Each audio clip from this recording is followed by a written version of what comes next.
judges to do their evaluation of each of the contestants. And again, we ask that people do not leave or enter during those times. You will not be allowed back in the room if you leave during that period. You can only come in before contestant speaks. Again, no photography, and we ask that all cell phones and any other things that make audible noises be turned off and silenced at that time. Again, we talked about speaking, leaving the room, and the timing, we're fine, everything's fine. We're almost ready to go here. The speaking order of the contest has been determined. Our first speaker will be Lisa D'Onofrio. The second speaker will be... Too fast. The first speaker will be Lisa D'Onofrio.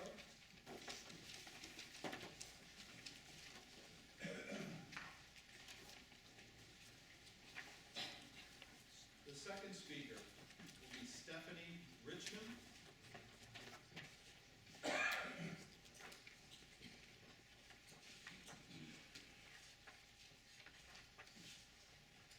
The third speaker will be Alexis Sanders.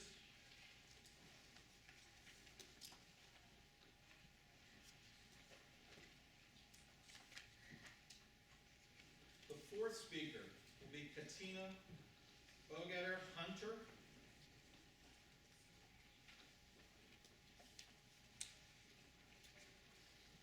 The fifth speaker will be Larry Olek.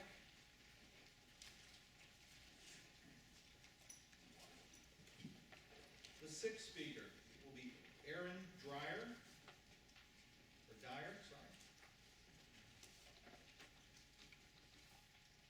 The seventh speaker will be Vanessa Matthews.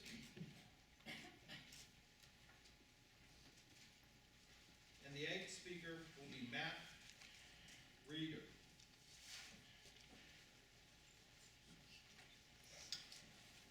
We have our timers at the front of the room. They'll be doing the timing for the model speech, for the evaluations. They'll also be doing the timing for the periods in between, and they'll signal me when the different periods are ready. All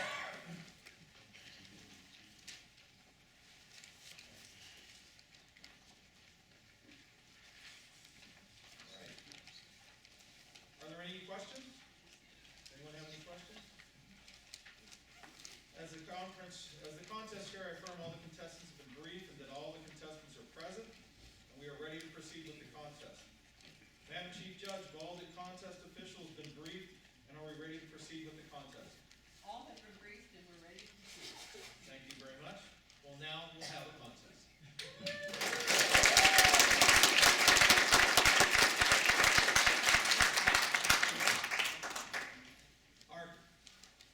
Our test speaker for today, Claudette Beers, Tough Love.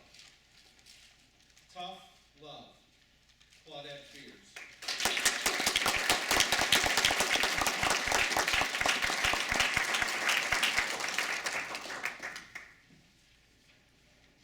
It is never, ever easy to discipline a child. But if you do it with love, you'll be fine. However, there are times, depending on the situation, where you have to use tough love. And let's face it, that's where it gets tough. Welcome, fellow Toastmasters guests and distinguished Toastmasters. It's 4 o'clock in the morning, and my phone rings. Nothing good happens at 4 in the morning. It's a state policeman telling me that my daughter has been in a car accident. Not a good call to get. He asked if I could come down to the scene and pick up my daughter. So, of course, jump out of bed, get in my car, less than a mile from my home. And when I get there, what I see just scares me to death. There's a telephone pole that's cut in half, laying across the road. My daughter's car is upside down, and half of it is missing. And I don't see my daughter anywhere. I was frantically searching around looking for her, and the policeman came up to me and said,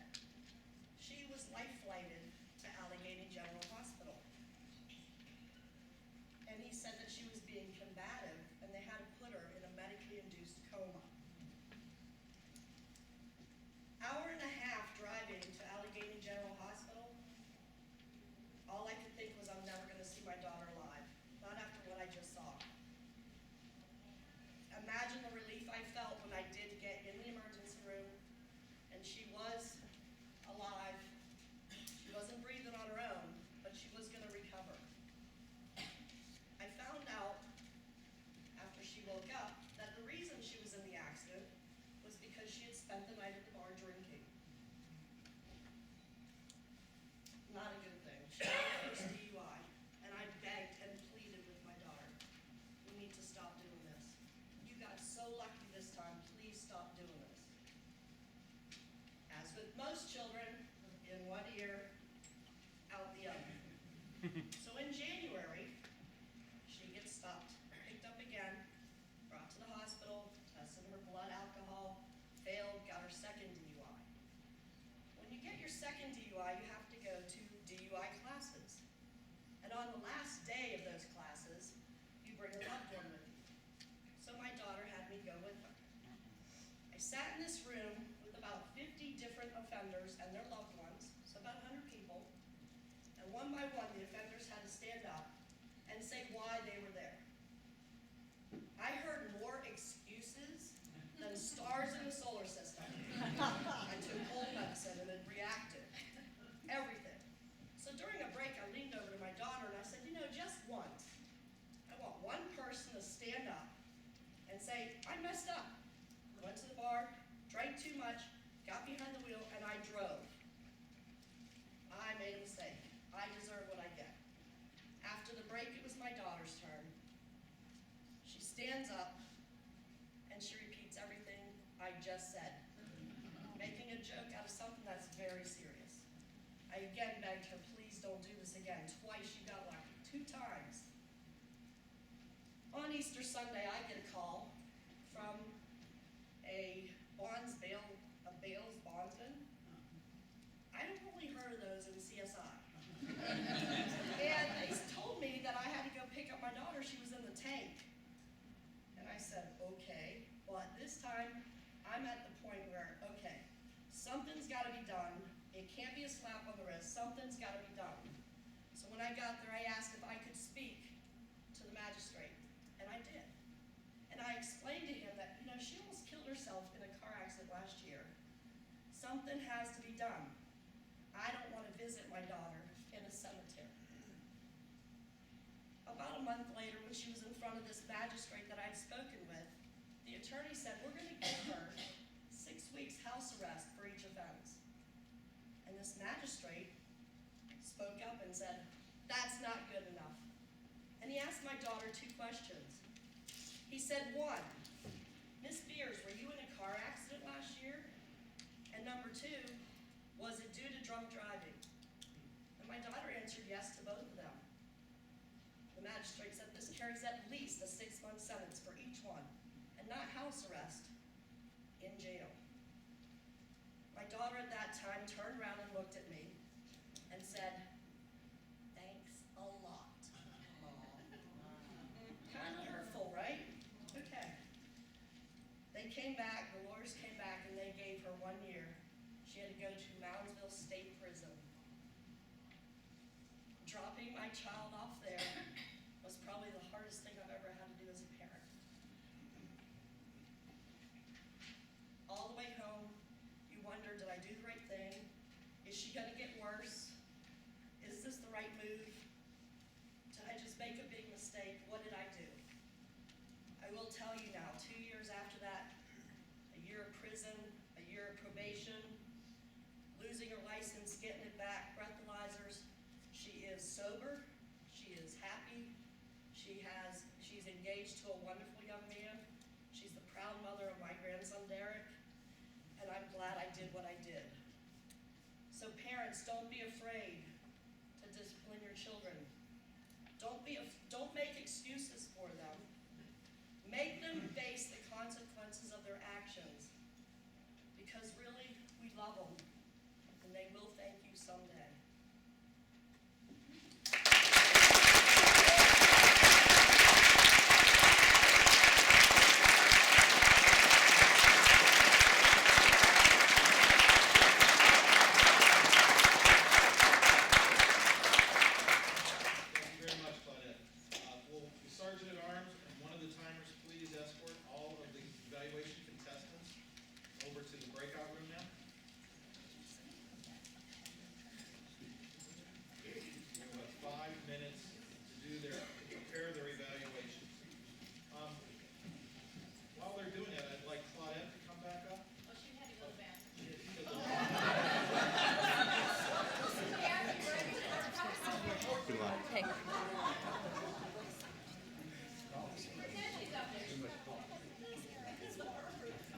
good luck. We're looking forward to seeing you on the first. Thank you. We'll talk later. Well, while Claudette's out, I listened to Claudette's speech, and it's a very moving speech. I know that because I've had a daughter who's had a drinking problem. I think as I say to one of my friends, that's why I went off using my CPAP device so I can stay up at night for the phone calls. I can clearly understand what she's gone through.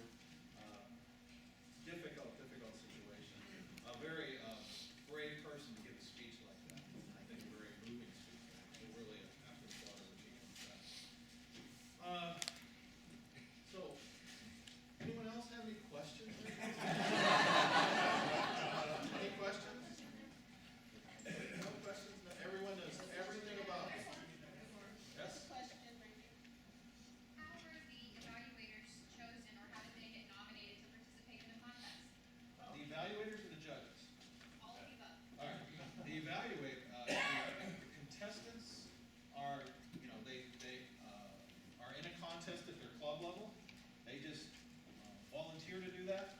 They have to win at their club level, then at the area and division, or division and area, whichever comes first. And that's how they get here, and 2 people from each division are representing each of our 4 divisions. That's why we have 8 contestants. The judges, the timers, and the ballot counters. It's an interesting trip here today to get here. It's a perfect thing that goes with our keynote speaker's talk today. I'm sending Ruth emails for the last week or so, and of course Ruth has got me blocked because she doesn't know me. And so, she said Sam probably got the emails and read them, maybe, but you're probably blocked, Joe. So, in the meantime, earlier this week I started to panic a bit, saying, "How do I get hold of this?" And I'm not picking up the phone, which is attached to me 24/7. I started sending individual emails to people.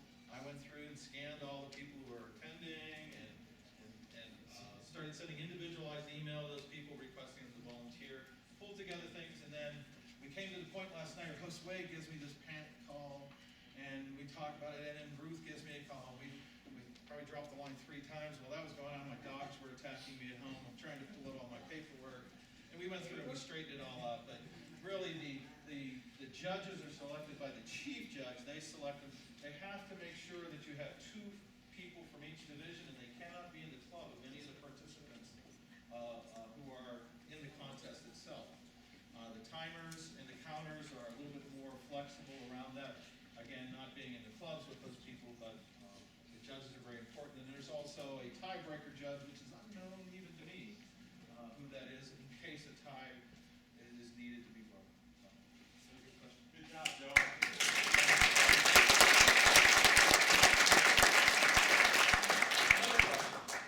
Yes. You're back. All right. Come on back up, fellas. That's right.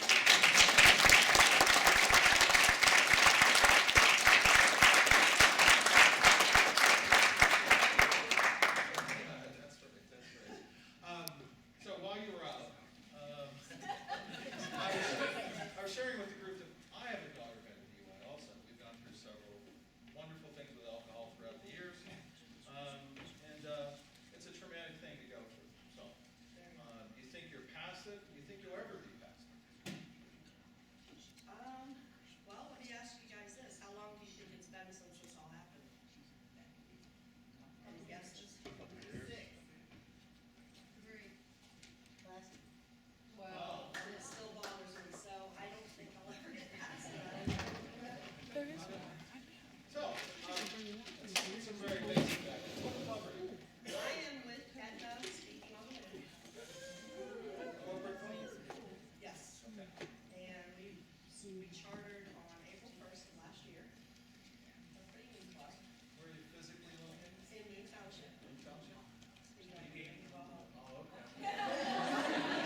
He makes movies. His name's Jeff Beers. Look him up. He just made a movie called Withheld. He's making one called Fabric of the Mind, and I'm gonna audition for the role. For the Dean of Students for Penn State University, that will be my role. So we'll see. All right, so, thank you very much. I really appreciate it.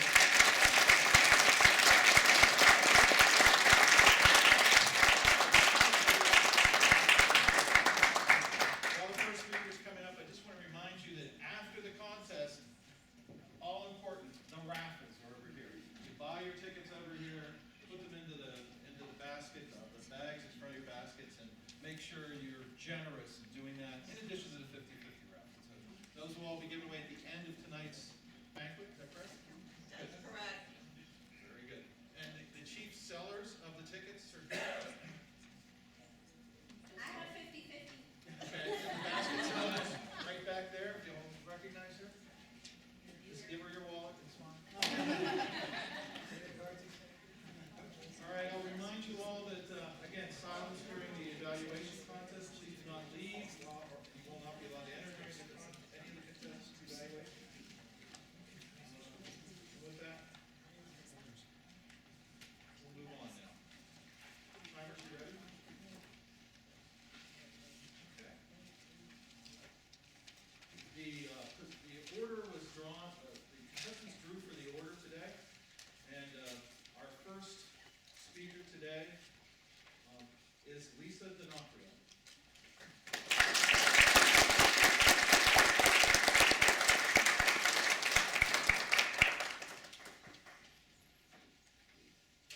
Who among us has received tough love? Who among us has given it? Mr. Contest Chair, fellow Toastmasters, and especially Claudette. You did an amazing job today conveying what is a very difficult story, a personal story.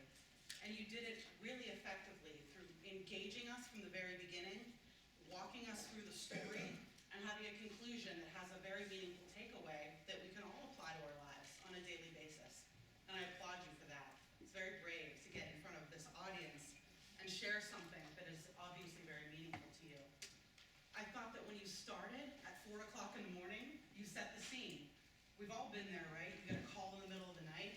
You even injected some humor in there. Nothing good happens at 4 o'clock in the morning. We could picture it. We could picture what it must have been like when you arrived at the scenes. And you did an excellent job with your vocal variety, with your gestures, and also with your subtle use of humor to walk us through the story. I loved when you talked about your daughter, one ear, the other, right? How many of us have either been that person or had to deal with that person? And I loved really your joke about the bail bondsman, how you're only familiar with that from CSI. It's taking what is a very traumatic experience for you, for your family, but making it a little bit more relatable, a little bit easier for us to really go along the journey with you, and I appreciate that. If I could offer some suggestions for improvement, I'd say maybe engage the audience a little more with some pauses, with some questions, drawing them out. Like, for example, asking people, what's the hardest decision that they've had to make? Have they ever had to make a decision about their kids that they've regretted or that they've questioned? Really put us all in the frame of mind from the very beginning to go along that journey with you and have that takeaway. I think also with this wide of a stage and this big of an audience, you could use the stage a little bit more intentionally. So for example, your daughter had 3 different incidents. You could be here for the first incident, move to the middle part of the stage so we understand you're moving on to a second incident, and then tell the third incident over here. So we can picture what's really happening in the story. I think that your use of gestures was generally very authentic, very genuine, and it came off naturally. You didn't come out here and do any jazz hands or snazzy moves, because it's not that kind of speech. And trust me, for those of you who didn't see Claudette last night at Friday Fun Night, she's got that kind of energy. So to see her this morning in a very different mode was really interesting. And you used the skills that you have to tell the story effectively and really accomplish your purpose. If you had come out here with big moves because it's a big audience, it would have distracted from your message, which was one that was very serious. So I thought that your narrative style was amazing, and you tied it all up in